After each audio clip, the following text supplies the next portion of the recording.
So sorry about that. That totally disconnected.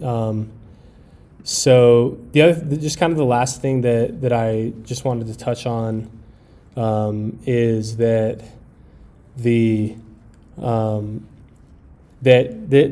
pulse chain, like this whole this whole like part of the narrative of hex, and like this next like kind of era in hex's life cycle. This is, I think, really where the big winners are going to be made.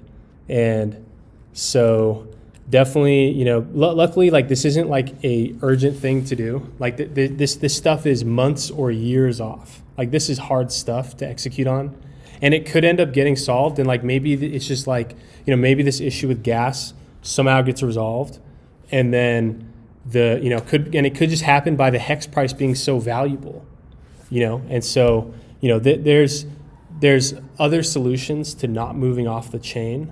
But I think that moving towards the chain, so long as that is used as a tool to amplify the financialization of the hex on the ERC20 side, like that's really what's going to make that ultra valuable. Is if the kind of like hex adjacent blockchain is part of the financialization.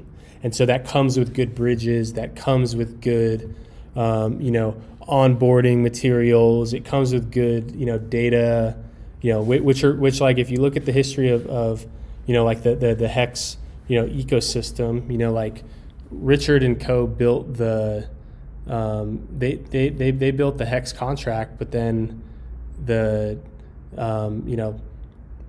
hex, but then everything else like Staker app, Uniswap.vision, Uniswap, like all these other things that like supported hex and growing as an economy, like those were created completely outside of Richard's like control. Like Steph and Firebun, like totally on their own, like voluntarily, like bearing their own risk, bearing the opportunity cost of working on other things. Like people that are really capable, like they can work on other high value things. So people like that building in the hex ecosystem is important.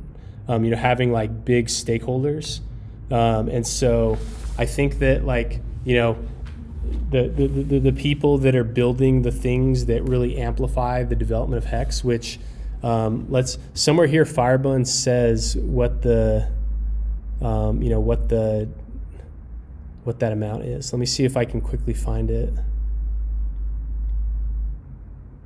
So I would recommend watching this. I'm going to keep watching this, but the things I definitely wanted to focus on today were just like the risks of switching over, and